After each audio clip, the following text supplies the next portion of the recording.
Walter Graciano, Eduardo Aliberti. Eduardo Aliberti y Walter Graciano, frente a frente en Palabras Cruzadas. Dos maneras de ver la política, la economía y la vida en general. El tema de hoy, política industrial en este modelo. ¿Existe?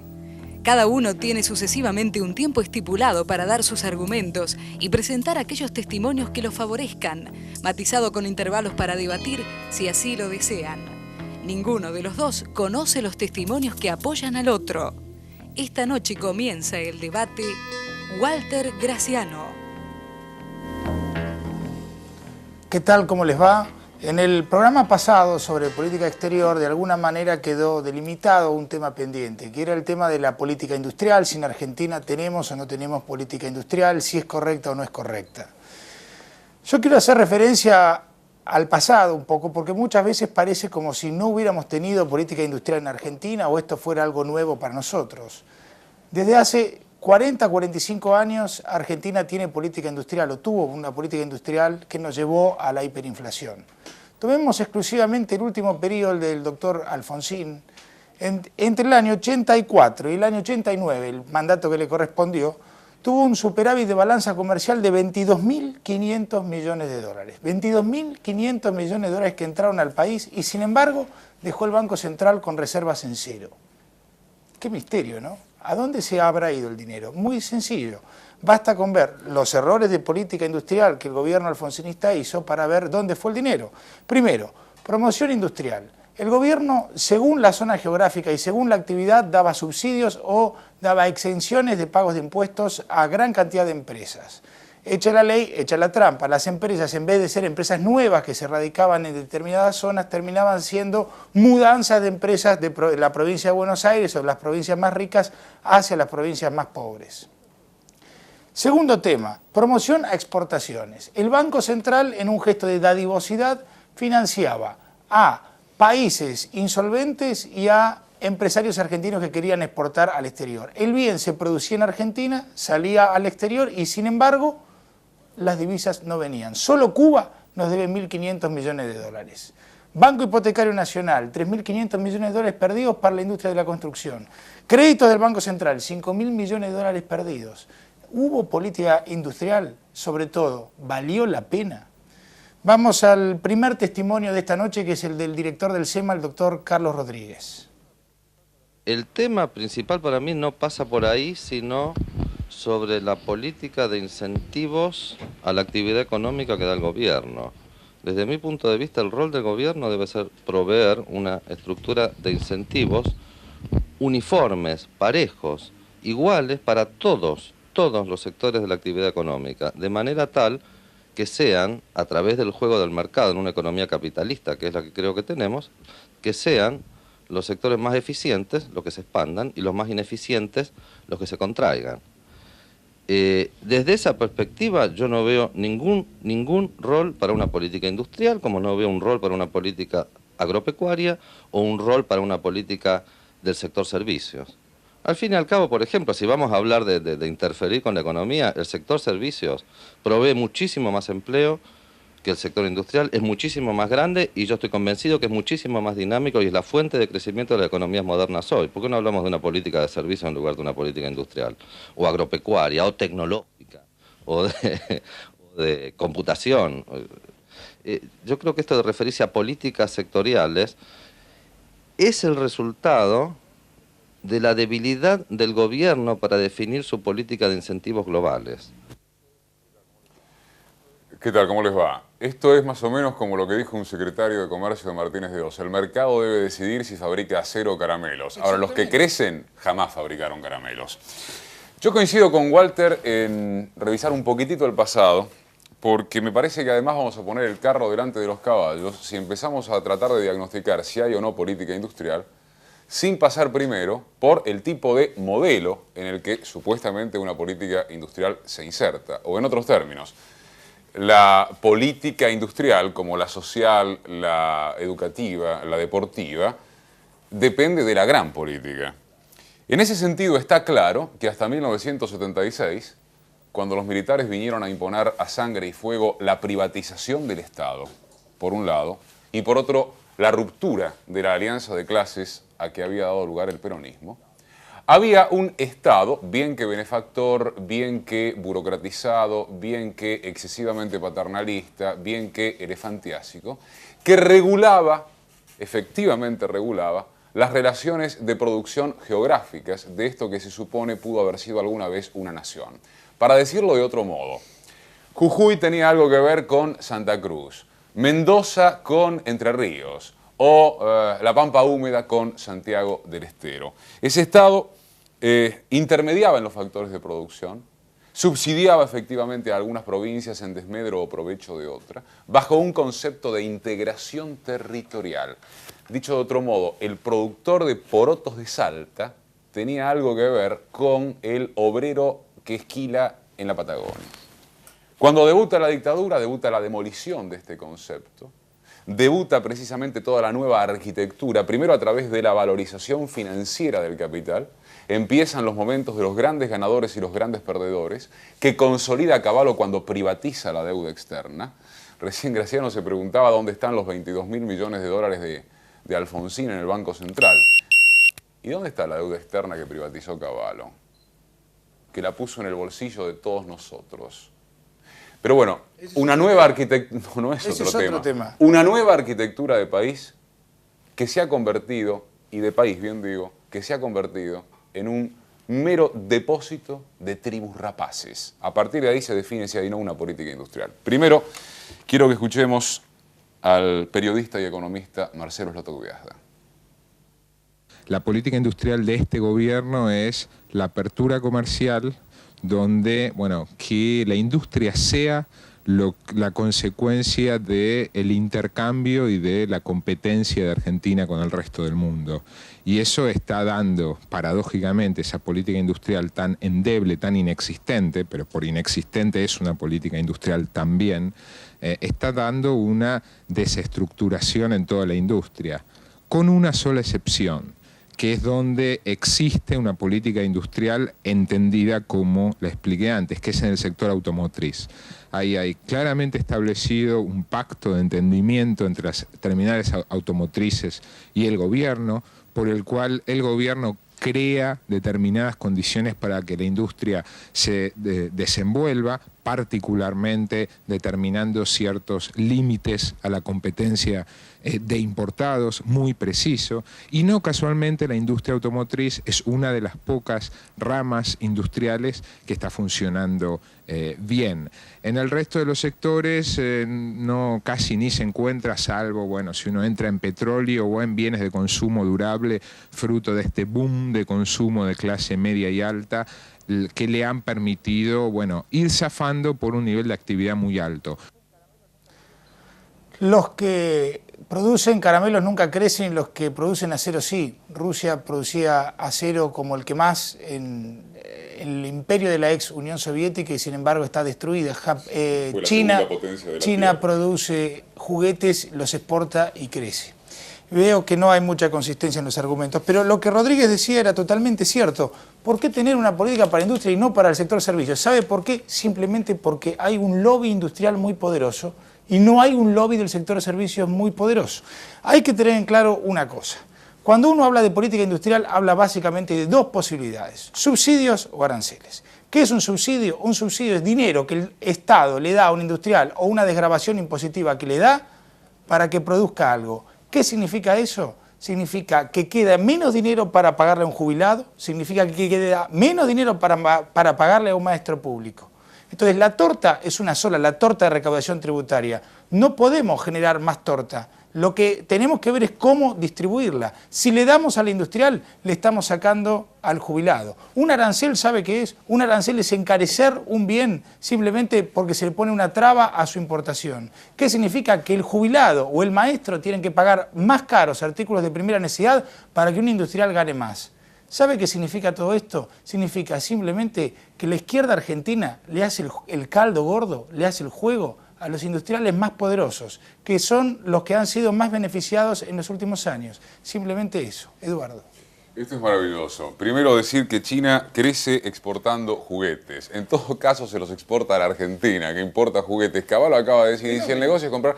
Sí, fantástico, Me pero parece los chinos tienen fábricas de juguetes. Nosotros no tenemos fábricas de absolutamente nada en condiciones de exportar productos con valor agregado. En segundo lugar, si Graciano, perdón, Walter, en segundo lugar, si hablas de recaudación tributaria y de sacarle al industrial, pero sáquenle al industrial. ¿O vos no sabés que la estructura tributaria argentina tiene una regresividad de 8 de cada 10 puntos? ¿Querés hacerla más regresiva dándole más subsidios? ¿Estás de acuerdo en que es regresiva? ¿Querés hacerla más regresiva? ¿Pero de quién habla de subsidios? Yo no estoy muy de acuerdo que sea regresiva, pero vos querés hacerla regresiva dándole un Walter, subsidio. La propia DGI te establece que 8 de cada 10 puntos de recaudación tributaria, y eso debes saberlo, proviene de impuestos al consumo, viejo.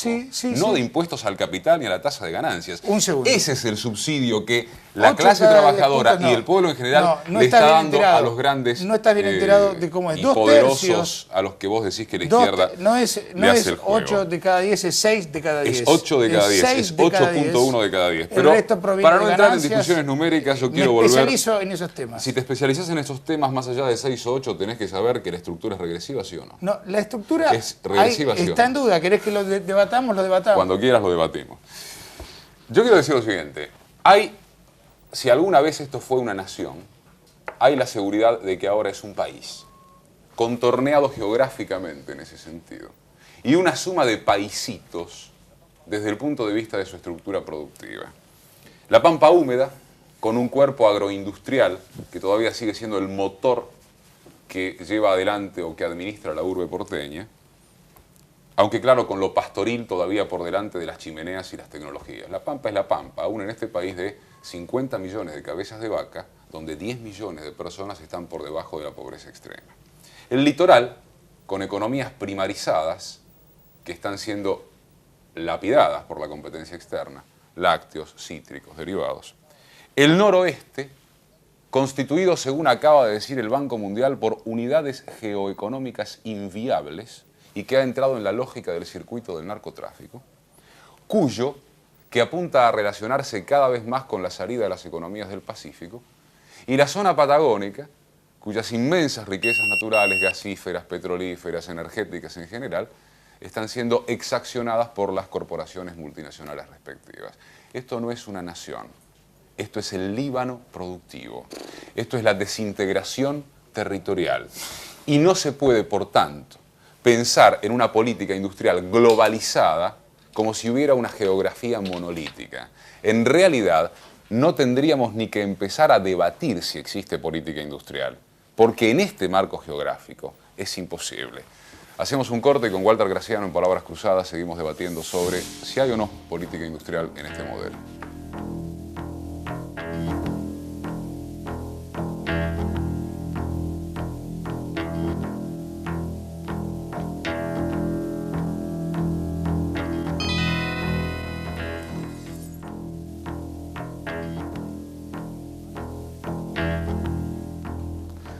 A veces da la impresión que en Argentina hoy no tenemos política industrial, quizá porque hayamos tenido exceso de política industrial en el pasado. Pero yo quiero repasar algunos datos que nos van a demostrar que hoy tenemos exceso de política industrial en Argentina. El gobierno cobra, por las estadísticas que hace del sector externo, un 10% a las importaciones. Significa que si usted importa por $1 millón, tiene que pagar $100.000 extra para que el gobierno haga estadísticas, simplemente, estadísticas que después difícilmente publique. El régimen automotriz hace que en nuestro país los autos cuesten entre el doble y el quíntuple que en el exterior. Sean modelos mucho más viejos, sean modelos mucho más caros, sean modelos que ya en muchos países del mundo no se producen, las entregas son tardías. Todo esto para llenar los bolsillos de algunos señores del sector automotriz y todo esto para hacer más caros los insumos del campo, por ejemplo, los automóviles, las camionetas son insumos importantes en el campo. ¿Ves cómo a veces la protección a un sector termina provocando una distorsión en otro sector, como en este caso es el campo?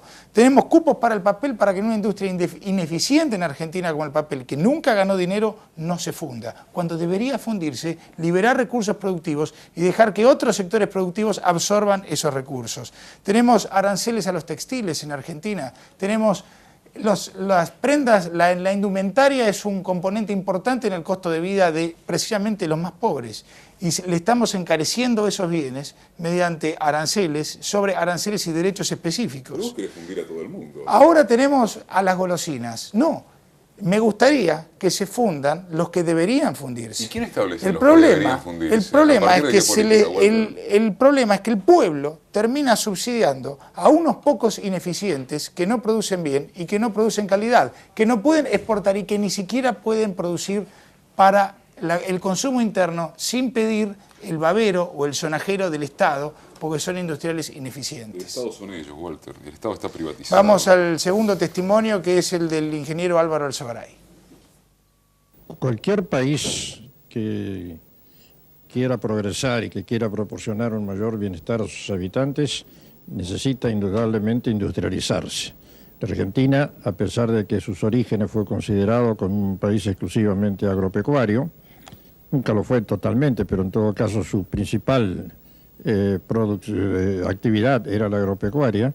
Hace años ya que es un país industrializado y en el futuro debe completar esa industrialización desarrollándola todavía en escala mucho mayor.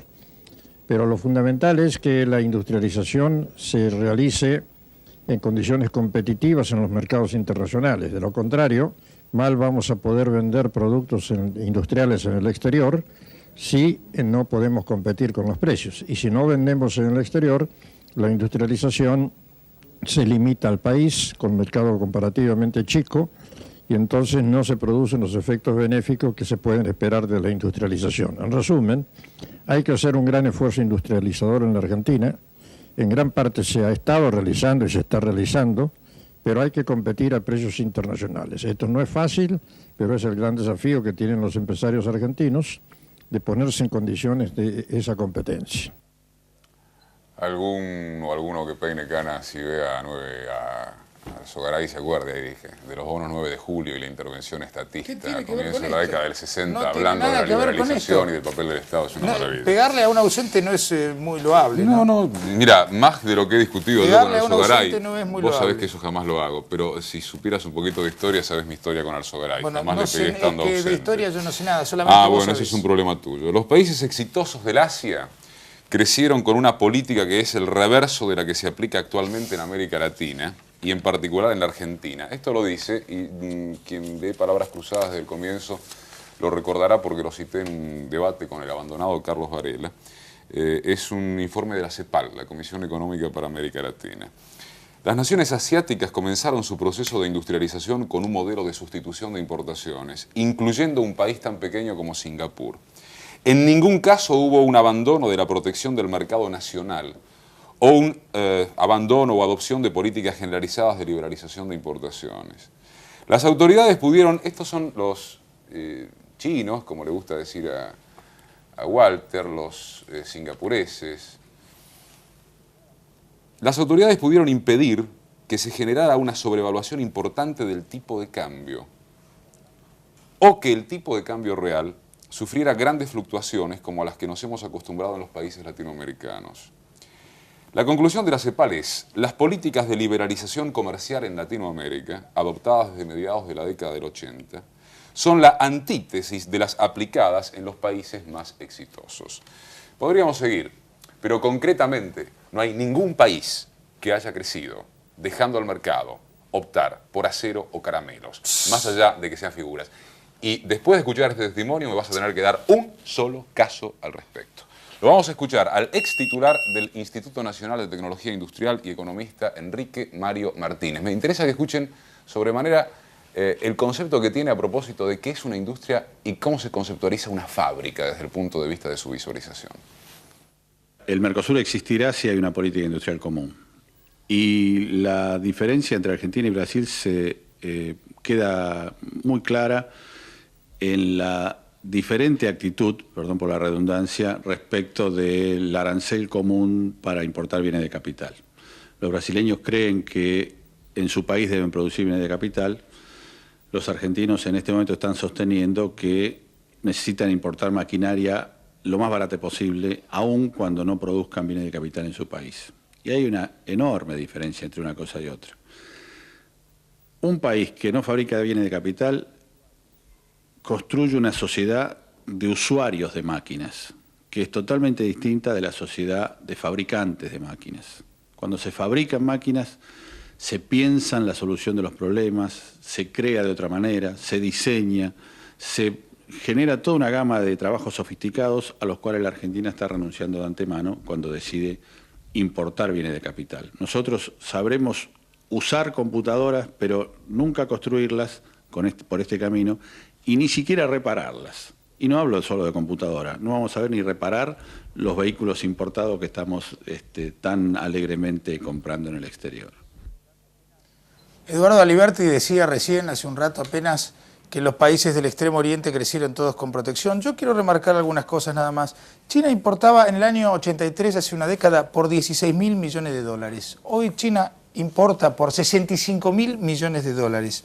Me parece que es una buena muestra de cuánto, por casi la misma cifra. Justamente, el permitir importar es lo que hace, el permitir importar es lo que eleva el tipo de cambio lo suficiente como para que haya incentivos a las exportaciones. Un país que no importa no eleva su tipo de cambio porque no hay demanda de divisas y por lo tanto no incentiva sus exportaciones. ¿Y quién establece qué es lo que importa y qué es lo que exporta? ¿Qué política lo establece? Perdón. China ha bajado prácticamente todos sus aranceles a la importación y ahora ves gran cantidad de bienes de consumo importados que no veías antes. Eso tiene que ver con un caso particular que son enclaves capitalistas bajo autoritarismo político en la zona costera. No hables de toda China porque estás cometiendo un error. Yo hablo que China importa 65.000 millones de dólares que después se distribuirán en todo el país. Hong Kong, que parece que no lo nombran ahí, es una de las economías más abiertas de todo el mundo. Taiwán, todo. Te quiero mostrar un caso más. Vos dijiste el caso de Singapur. Sí. Singapur en este momento tiene, en el año 92, tuvo un déficit de balanza comercial de 5.000 millones de dólares. Un déficit de balanza comercial de 5.000. ¿Por qué? vas con eso? Porque en Singapur es una economía que se basa prácticamente en la refinación del petróleo. Todo lo demás es importado. Así que pretender que una isla como Singapur... la refinación del petróleo, Walter. Pero todo establece la regulación entre importación y la posibilidad de refinar petróleo. Corea que supuestamente es otro de los tigres asiáticos que supuestamente creció bajo el imperio de estas políticas proteccionistas, durante más de la mitad de su periodo de independencia tuvo déficit de balanza comercial y ahora está agudizando ese déficit de balanza comercial, ahora es de alrededor de 6.000 millones de dólares. El comercio mundial se ha cuadruplicado en 16 años, se ha cuadruplicado. Y el señor Aliberti pretende venir a decirnos que tenemos que ir contra las tendencias en el comercio mundial. No, las tendencias del comercio mundial son las cerrazones de los estados. No, Walter, es que estás diciendo una barbaridad en ese sentido. No es ninguna barbaridad, es la realidad. Son datos publicados por el Fondo Monetario Internacional. Yo te pedí, por favor, que me dieras un solo dato de un solo país que hubiera crecido eligiendo caramelos en lugar de acero, o eligiendo una política de servicios en lugar de política industrial. ¿Quién es el que debe elegir si es más necesario los caramelos o el acero? Es lo que te pregunté. ¿Quién? ¿Aliberti? ¿Menem? ¿Alfonsín? ¿Quién debe decidir? No, los que deben decidir son los mercados.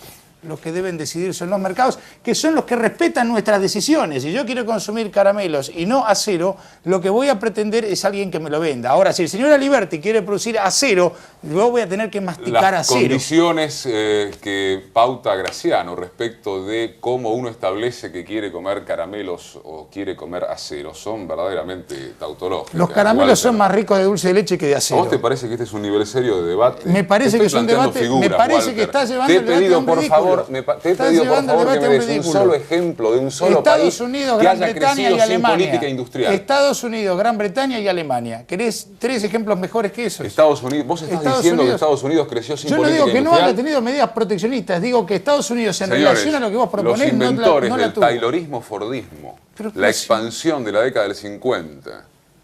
¿Vos sabés lo que es el taylorismo? Desembarco de Estados Unidos en el mundo, según Walter Graciano, implica no haber tenido política industrial. Ha hablado de Inglaterra, que es la cuna de la revolución industrial. Sí, del libre cambio. Ha hablado de Alemania, que es el segundo polo de desarrollo capitalista en el mundo. Walter, me parece que no conviene seguir debatiendo en estos términos si insistís en no dar ejemplos de algo que te planteé muy concretamente. Decime un país que haya elegido comprar paraguas, ¿te gusta? Es mi turno. Los trucos semánticos de Eduardo Aliberti no impiden que la realidad se revele. Estados Unidos será el país más poderoso del mundo, pero no ha establecido medidas proteccionistas importantes. el país con aranceles más bajos dentro del mundo desarrollado es precisamente los Estados Unidos. El señor Eduardo Aliberti mencionaba recién el caso de la revolución industrial, que fue la cuna a Gran Bretaña. Por supuesto que la cuna fue Gran Bretaña. ¿Gracias a qué? Gracias a un librecambismo total. Gran Bretaña tuvo la revolución industrial. Primero. Perdón, ese es otro tema. No entremos en otro tema de índole política. Si primero no tenés una Déjame terminar mi postura. La revolución industrial fue... El origen de la revolución industrial fue la libertad más grande de las variables, tanto en precios como en salarios. Eso fue un periodo caótico, sin duda, en Gran Bretaña. Lo que no hay que olvidar en ningún momento es que no hay que confundir revoluciones industriales con políticas industriales de ayuda a empresarios que de alguna manera, son los que se han quedado con el dinero de la deuda externa, se quedan con el dinero de los aranceles, se quedan con el dinero de los subsidios y son quienes de alguna manera hacen que la población tenga que consumir menos y más caro y de peor calidad. No hay que confundirse esto. Evidentemente va a haber mucho lobby industrial siempre en Argentina. ¿Por qué? Porque ahora nos encontramos con que tenemos aparatos industriales caros, ineficientes y que los industriales no saben cómo aprovechar. Lo cierto es esto, es que una economía abierta a la entrada de capitales produce una revaluación cambiaria como lo produjo Argentina. Y si esa economía no está abierta además al mercado de bienes, lo que se produce es los precios siguen subiendo, como ha pasado hasta ahora en Argentina por las políticas proteccionistas que Cavallo ha tomado. Esa historia termina mal. ¿Queremos seguir con la convertibilidad? ¿Queremos seguir con un mercado de capitales abierto? Si la respuesta es sí, tenemos que abrir el mercado de bienes, porque si no abrimos el mercado de bienes, este va a ser un país cada vez más caro en dólares. Vamos al testimonio del doctor Daniel Artana, que es director de Fiel. Yo creo que todo este proceso de fusiones de empresas y de adquisición de empresas por parte de inversores del país y del exterior, cambio de manos que tratan de mejorar la eficiencia de las empresas, y todo el financiamiento que se ha ido generando con la entrada de capitales y con la reactivación del crédito en la Argentina, permiten financiar esto. Y además, bueno, habrá gente que está poniendo también capital propio. Así que yo creo que en la Argentina se está haciendo reconversión. Quizás se podía haber hecho más rápido o no, eso es una discusión que uno puede discutir la velocidad, pero negar que hay reconversión en la Argentina es simplemente no leer los diarios. Hay que leer los diarios para darse cuenta que las empresas se están reestructurando, que están tratando de volverse más productivas en el sector industrial y en el resto de los sectores también. Más prolija. Bueno, yo creo que, ¿qué quiere decir más prolija? Yo creo que lo que hay que hacerla es menos discrecional. A mí lo que no me gusta es cuando el Estado se mete y dice a este sector le vamos a dar más que al resto y no queda muy claro por qué. Y eso ha pasado con la industria automotriz, ha pasado con la industria del papel, ha pasado con algunos segmentos de la industria textil. Es decir, son señales que no son claras. Yo creo que la señal clara tendría que ser hay una política X que es pareja para todo el mundo y el que sea más rápido para hacer su reconversión será el que más rápido ganará más plata y no que por ahí mi rentabilidad depende de la habilidad que tengo para hacer lobby con el gobierno. Lo fantástico de los liberales, esto históricamente, no solo en esta coyuntura histórica, es pretender que apliquemos aquí lo que no aplican los países desarrollados y poderosos. El bloque que sigue, que son una serie de datos, lo tenía pensado para después. Pero ya que Graciano dijo que Estados Unidos no toma medidas proteccionistas importantes, ni cosa que se le parezca, podemos decir, por ejemplo, que en Estados Unidos 1 de cada 5 empleos depende directa o indirectamente de las exportaciones, que representan el 7,5% del Producto Global. Porque importa mucho. Ha dicho Clinton, la futura seguridad económica y la seguridad nacional descansan en la capacidad de competir en un mercado global industrializado. Así que los Estados Unidos no interesan en el mercado, no intervienen en el mercado. El gobierno norteamericano aportará hasta $500 millones por año para apoyar un consorcio en el que se sumarán investigadores del Sistema Nacional de Ciencia y Técnica a los 3 grandes del automóvil, General Motors, Ford y Chrysler, para desarrollar un vehículo ultralimpio y eficiente. Estados Unidos, el gobierno norteamericano, subsidiará la perforación petrolera para reducir las importaciones. El gobierno de Estados Unidos invertirá hasta $1.500 millones para construir la superautopista informática que intenta unir todas las empresas, escuelas y hogares del país. El gobierno de los Estados Unidos garantizará créditos para la industria naviera con $147 millones de sus dólares. El gobierno de los Estados Unidos dará $200 millones por año para alentar proyectos tecnológicos como los de pantallas planas y algunos nuevos materiales. Estados Unidos deja funcionar a las fuerzas del mercado. Nada para ellos, Eduardo. Lo vamos a escuchar, por favor, a Jaime Godelman, que es el titular de la Asamblea de Pequeños y Medianos Empresarios. Adelante. Es un ejemplo fantasma. Argentina, como todos los países, tienen política para todas las cosas, inclusive también para las industrias. Lo que estamos notando es que en nuestro país esa política tiende a desalentar esta actividad, tiende a reducirla, tiende a encasillarla en algunos sectores que están muy vinculados con el gran capital financiero internacional, como es la industria automotriz, que como todo el mundo sabe, no ha hecho aquí aportes tecnológicos, acá se está trabajando, se trabajó durante mucho tiempo sobre la base de diseños y tecnologías importadas, y aunque actualmente ha tenido un repunte, esto ha sido consecuencia de algunos factores coyunturales, no indican una tendencia permanente, aunque ha habido ahora un repunte, digo, esto no se ha propagado a otros sectores de la industria. Por ejemplo, aumentó la producción de automotores, aumentó el armado de automotores, pero disminuyó la fabricación de autopartes. Esto es un síntoma importante que indica que la política industrial, si es que existe alguna, es equivocada. Pero no podemos dejar de señalar, porque creo que es alarmante, que una personalidad como es el ministro de Relaciones Exteriores de nuestro país, ahí por el mes de septiembre, en este año todavía, afirmó muy suelto de cuerpo, digo yo muy suelto de cuerpo porque me lo imagino, no estaba ahí, ¿no?, que la República Argentina no tiene política industrial. Esta es una confesión muy grave, pero más grave que la confesión es que no haya traído una reacción proporcional a la gravedad de una afirmación de esta naturaleza. Ningún país que quiera construir un futuro para sus habitantes, un proyecto que permita que los profesionales, que los estudiantes, que los que tienen un oficio, aprenden un oficio, puedan desarrollarse, puede afirmar que renuncia a una política de desarrollo de la industria. Hacemos una nueva pausa y seguimos en Palabras Cruzadas con Walter Graciano. Tema de hoy, ¿hay o no política industrial en este modelo?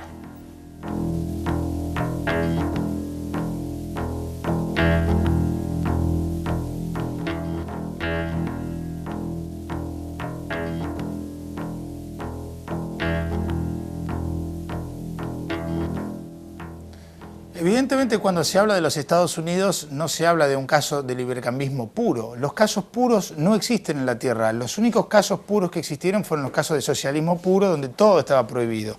Pero el librecambismo, de alguna manera, es una mezcla de políticas.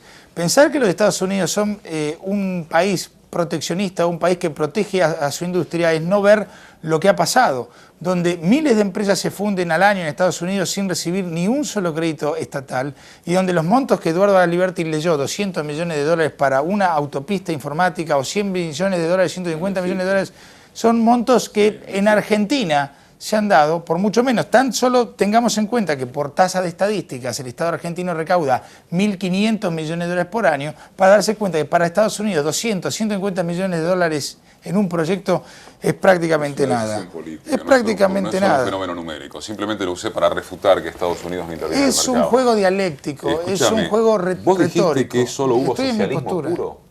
Solo hubo socialismo puro. El Imperio Soviético fue socialismo puro, ¿sí o no? ¿O qué fue? Dame un ejemplo de un país socialista. Jamás hubo socialismo en ninguna parte. Bueno, jamás hubo. Pero vos dijiste que la Unión Soviética tuvo socialismo puro. Fue socialismo puro. Quería saber. Ah, sí, vos podías entrar o salir de ahí con libertad. ¿Qué tiene que ver eso con el socialismo? ¿Qué tiene que ver eso con el socialismo? Fue la forma que el socialismo se encarnó en la práctica, en la tierra. No hubo ningún país del mundo que tuviera socialismo puro. ¿Has leído a Marx como yo pude haber leído a Keynes, por ejemplo? Entonces lleguemos a la conclusión que el socialismo no existe, porque si ningún país del mundo... Está bien, quizá en Marte se dé alguna vez, qué sé yo. En términos de lo que vos está bien, pero ese no es el debate. El debate de hoy no es eso. El debate de hoy no es eso. Lo cierto es que los estados librecambistas han aplicado mezclas de políticas. ¿Por qué? Porque no son impermeables a los lobbies, porque son los lobbies los que muchas veces producen que fulano o mengano acceda al poder, al Parlamento. No hay que pensar que por eso un país es proteccionista. Gran Bretaña es uno de los países más librecambistas que hay en la Tierra. Y se desarrolló en su etapa de oro del librecambismo. No hay que olvidar eso. Walter dijo antes, o mencionó antes, mejor dicho, algunos sectores específicos, textiles y papel, ¿no? Ahora, el problema es que, pónganle comillas a esto que voy a decir en un sentido, ¿no? Es un ejemplo, un paradigma. Si solo fueran los textiles y el papel. Tengo aquí la lista de las empresas que se cobró este plan económico. Textiles sí, por supuesto. Isisa quiebra 600 obreros, Estexa quiebra 420 obreros. Qué horror, ¿no? Porque cada cosa que se quiere fundir es gente que se queda en la calle sin nada que la reemplace. Encuentra otro trabajo, Walter, con los índices de desocupación y subocupación que sabes muy bien que el gobierno ha reconocido, que son los más altos de la historia. Hay obreros, hay familias, viejo atrás de esto. No son los más altos de la historia. Italtex cierre 400 obreros, Textil Alfa 350 obreros. Si la Cámara quiere tomar, pero es que no son solo los textiles. Empresas de maquinaria agrícola. Roque Basali cerró, 400 obreros. Bernardín quebró, 200 obreros. Gema, 300 obreros. Coenda, Paer, Colombo, Fanagro, Migra, Sode, Tame, Yomel. Esto no es textil. ¿Por qué no lees de la todo lista un de las poco. empresas que se crean? Papel del Tucumán. Lees la lista de las Barbieri y empresas que se Amorosini, crean. García Tuñón, Alimentación, Boneto, Hijos de Ibarra, Autoparte, Fametar, Bujía, cierre de Beaumont. Biciparte, cierre de Giorgi, Hierro Gris, Fundición Plata, Siderurgia, cierre de la Cantábrica, Cerro Atma en este país, cierres de fábrica de cremallera, cierre de compañías ferroviarias, en convocatoria de curtiembres, frigoríficos hechos picadillo, Maciel, Minguillón, Vimana, San Cayetano, El Hispano, Insignia del Plata, Midland, Regional Azul, Huacarruca, 12 de septiembre, Antártico, Capitán Cuatreros, Ramallo, Regional Azul, San Telmos. Puedo seguir todo el programa. Este es el resultado de esta política. Y lo que quiero destacar es que esta gente que se queda afuera no son números de un debate entre Graciano y Aliberti o entre quien fuere. Y decir que esta gente se reinserta en el mercado laboral es una barbaridad de un tamaño muy complicado, sobre todo cuando, insisto, es el propio Ministerio de Economía el que está, comillas, alarmado con las cifras de desocupación. No solo el Ministerio, todos estamos alarmados. Yo no te veo alarmado, Cauqui, Walter. Bueno, no importa cómo vos me veas, lo importante es lo que crea yo.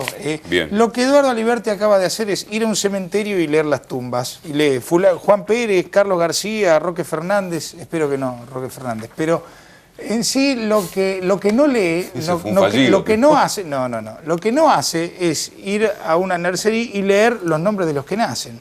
Es muy fácil tomar una parte de la realidad y encolumnar todos los despedidos que hay en las industrias. ¿Por qué no tomamos también todos los que han encontrado trabajo? Segundo, no es cierto que este sea la más alta tasa de desocupación de la historia. Yo creo que hemos tenido tasas de desocupación más altas que esta y que probablemente, lamentablemente, vamos a tener también una tasa de desocupación más alta que esta. Pero créanme que protegiendo a algunos sectores, protegiendo a esta gente, protegiendo a los que no son competitivos, primero, ¿quién los subsidia? Los subsidian los jubilados, los maestros, los subsidian los empleados, los pocos empleados públicos que van quedando, los subsidia usted con el pago de los impuestos. Hay que tener en claro que para mantener a gente ineficiente que no produce por la cantidad de dinero que cobra, todo el resto de la sociedad tiene que darles dinero. Esto es muy simple. La cantidad de recursos tributarios que hay es una sola. No podemos darnos el lujo de dadivosamente darle a todo el mundo todo lo que quiere, porque eso implicaría gastar mucho más de lo que existe, simplemente por eso. Hacia julio de este año, el Ministerio de Economía no quiso que se diera a conocer el resultado de una encuesta que mandó encarar el propio Ministerio de Economía. En el bienio 1991-1992, cifras oficiales, la industria argentina expulsó al 9% de sus trabajadores. Servicios los captó. En 1992, la inversión de la industria dejó de crecer.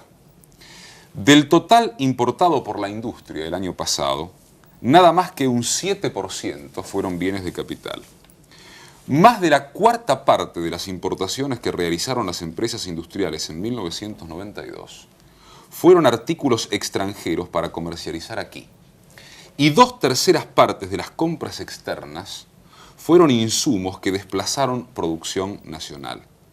Estos datos demoledores, que involucran gente en la calle. Datos de todos los países gente del en la mundo. calle por la que de todos Graciano los países del mundo. No se preocupa porque el subsidio del jubilado, del maestro, vas a más desempleados, él no se preocupa, vas a más desempleados, él no se con preocupa eso. por dónde fueron a parar los 60 o 70 mil millones de dólares de deuda externa que seguimos teniendo en el mismo nivel a pesar del Brexit y de todo lo demás. Esta encuesta del Contra un Ministerio de producto que ha crecido Economía mucho más. fue hecha entre las 698 empresas relevadas, o mejor dicho, las 698 empresas relevadas generan el 75% del Producto Bruto Nacional. Un país de ensambladoras, un país El país de la promoción que pretende industrial. crecer El país de la comprando al promoción industrial era exterior el país de las bombachas ensambladoras. usadas. Pero, Si ustedes por me favor, nombran un país que haya crecido así, por favor. yo se los voy a agradecer porque Walter Graciano no ha podido. Pero- Nos vamos al último No, corte no, eso en es Palabras una chicana. Cruzadas.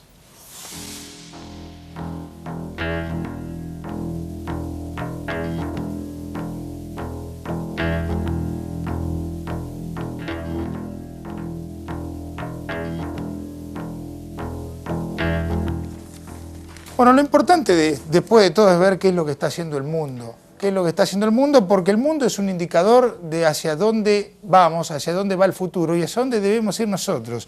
El mundo en el seno del GATT no está discutiendo la ampliación de las políticas industriales, está discutiendo simplemente la reducción de los aranceles, está discutiendo el destrabar las políticas industriales.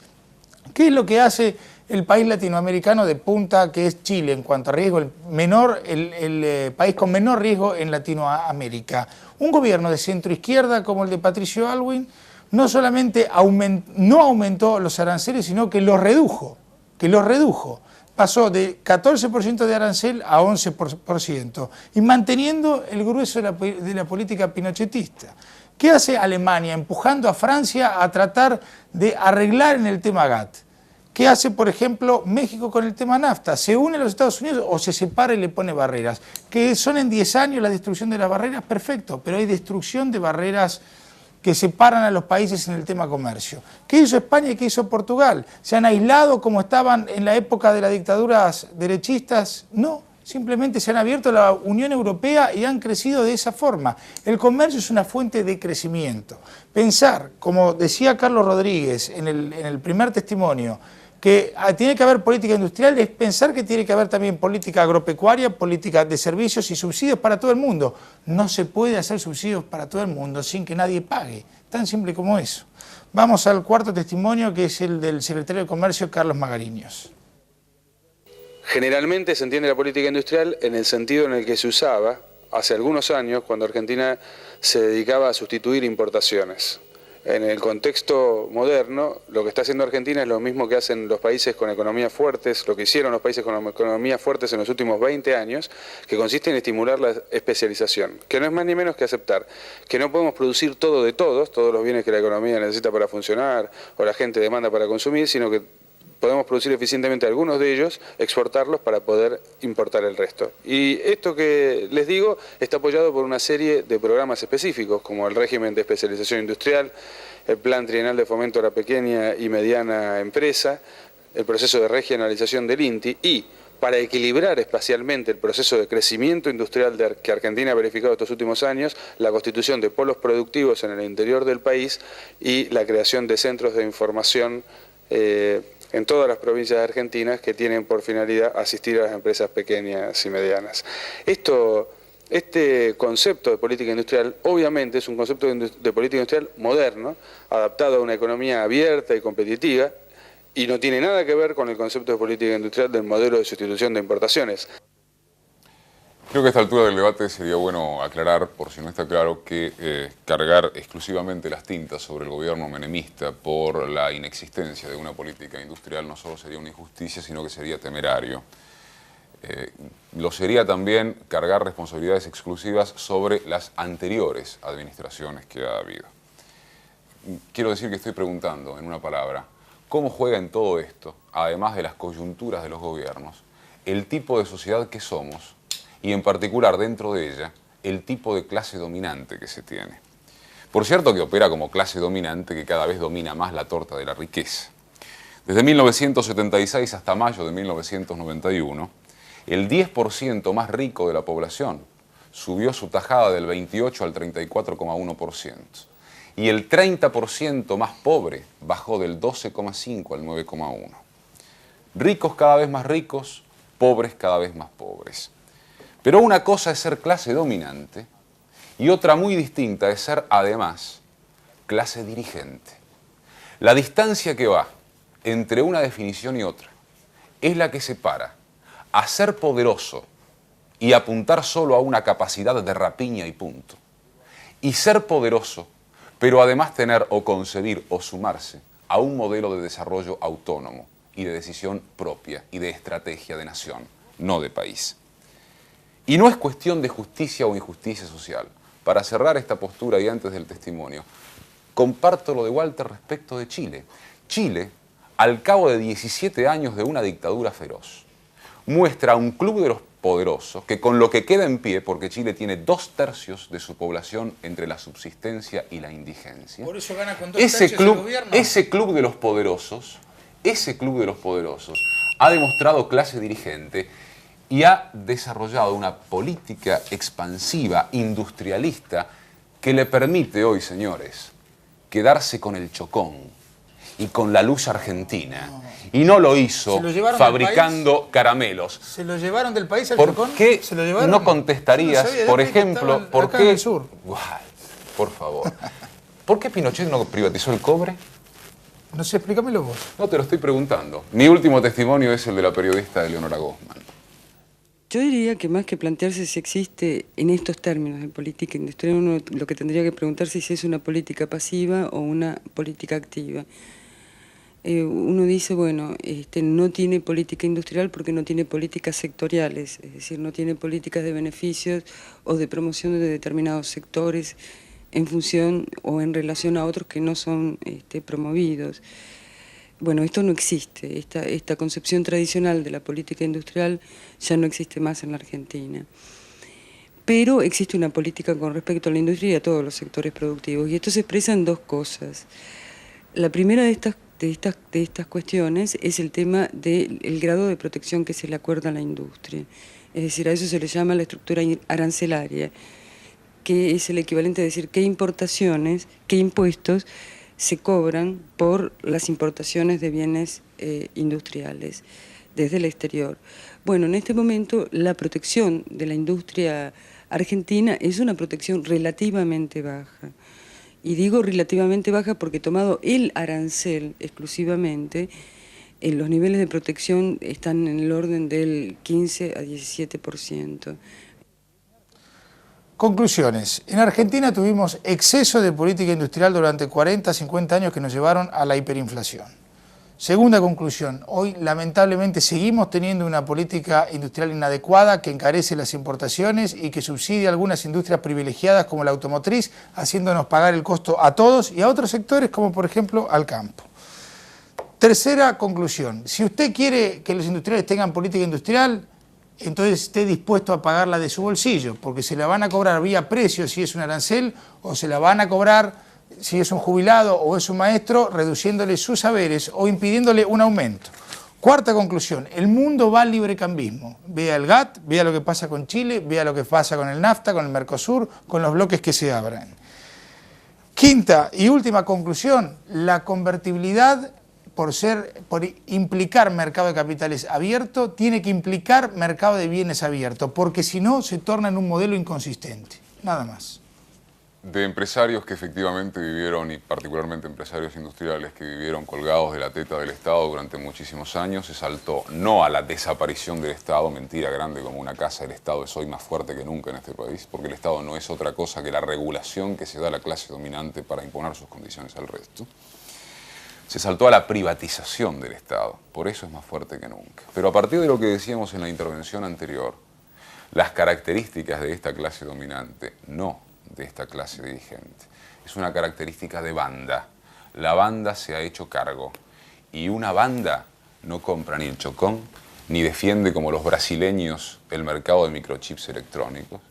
Una banda no hace como en México, que se asegura el monopolio del petróleo. Estamos viendo la misma película que con Martínez de Oz y vamos a chocar otra vez con el mismo final en aras de todos los que quieren el comercio, como en los tiempos de la plata dulce. Hasta el jueves que viene.